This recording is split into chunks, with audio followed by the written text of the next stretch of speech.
Bonjour à tous, on commence cette revue de presse en France avec la victoire ce mercredi du Paris Saint-Germain contre l'OM. Les Parisiens l'ont emporté 2-1 face au rival olympien et ont donc remporté le trophée des champions. Un premier titre au passage pour Mauricio Pochettino, fraîchement arrivé sur le banc des champions de France. Et une revanche pour Paris, comme le rappelle le Parisien, car le PSG restait sur une défaite 1-0 face à l'OM lors du dernier classique. Pour la Provence, cette défaite est d'une logique tristounette. Marseille n'a pas été surclassé hier mais a tout de même manqué d'efficacité. Pour le journal local, la rencontre a été sans saveur, mais ce qui ne l'a pas été, ce sont les retrouvailles entre Neymar et Álvaro González. Ce dernier a été particulièrement dur avec le Brésilien lors de son entrée en jeu, avec 3 grosses fautes, dont une en particulier où le défenseur a attrapé Neymar par la tête. Un échange d'amabilité qui s'est d'ailleurs poursuivi après le match sur Twitter. La star du PSG a lancé le chambrage en publiant une photo de lui avec la légende suivante « Roi, n'est-ce pas Álvaro ?» Ce à quoi l'Espagnol a répondu avec l'image de la grosse faute évoquée tout à l'heure. « Mes parents m'ont toujours appris à sortir les poubelles, allez l'OM toujours », peut-on lire sous le tweet d'Álvaro. Une pique qui n'est pas restée sans réponse de Neymar, mais il a oublié comment gagner des titres.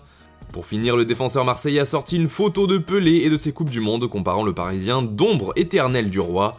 Neymar a une nouvelle fois répliqué « Et toi, tu seras toujours dans la mienne, je t'ai rendu célèbre, de rien phénomène, ambiance ».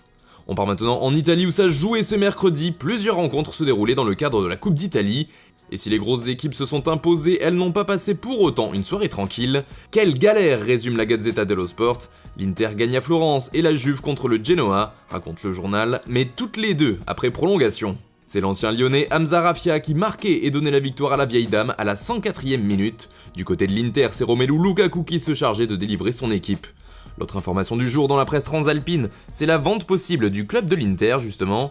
Cela fait les gros titres du Corriere dello Sport, car Giuseppe Marotta, le directeur sportif des Lombards, l'a publiquement avoué. Zhang évalue les possibilités, a-t-il affirmé.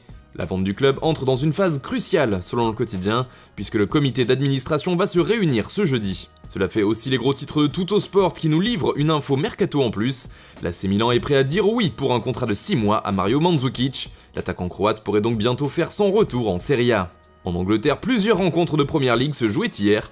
Tottenham, qui pensait avoir fait le plus dur contre Fulham, a finalement été accroché.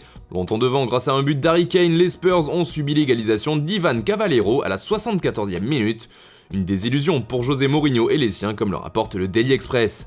Manchester City jouait également ce mercredi et les Sky Blues ont eu bien du mal à se défaire de Brighton. Ils ont été délivrés par le jeune Phil Foden. I feel good, s'amuse le Daily Mirror qui remplace le mot feel qui signifie ressentir par le prénom du sauveur de City. Je me sens bien, titre ainsi le tabloïd. Lors de ces deux rencontres, les buts ont été fêtés par les joueurs, mais comme le rappelle The Times, cela va à l'encontre des recommandations du gouvernement qui ne voit pas d'un très bon œil les regroupements de joueurs après un but. City et Fulham n'ont pour l'instant pas réussi à oublier les célébrations. En Allemagne, c'est la surprise de la soirée, puisque le Bayern Munich s'est fait éliminer de la Coupe d'Allemagne au tir au but par Holstein Kiel, une équipe de 2e division. Le Bayern dehors, résume Bild, qui évoque un drame sous la neige pour les hommes d'Hansi Flick. Forcément, cette sortie de route dès les 16e de finale fait grand bruit outre-Rhin. Le journal Lübecker Nachrichten évoque plutôt le miracle de Kiel pour décrire ce match fou. Enfin, la défaite du champion d'Allemagne fait aussi la une de Kicker ce jeudi. Pour le quotidien, le responsable est Finn Bartels. C'est lui qui avait ouvert le score pour Kiel et c'est lui qui inscrivait le tir au but victorieux. Bartels tire et sort le Bayern, conclut ainsi le journal allemand. Du côté de l'Espagne, c'est un Allemand qui fait parler de lui. Il s'agit de Marc-André Ter Stegen, le portier du Barça, qui a été au rendez-vous pour amener son équipe en finale de la Supercoupe d'Espagne.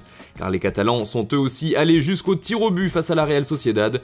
Et le gardien barcelonais a sorti le grand jeu puisqu'il a repoussé les 2 des 3 tentatives des joueurs basques, la 3e finissant sur le poteau.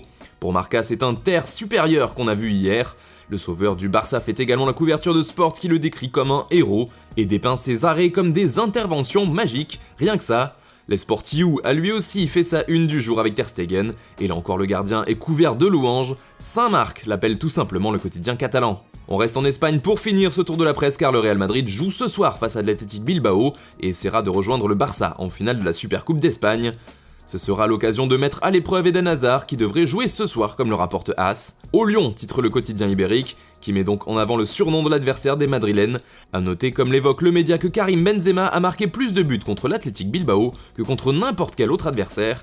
Il en est pour l'instant à 13 unités contre les Basques et pourrait donc alourdir l'addition. Réponse ce soir à 21h. Voilà, c'est tout pour le moment, on se retrouve tout à l'heure pour un nouveau journal du Mercato.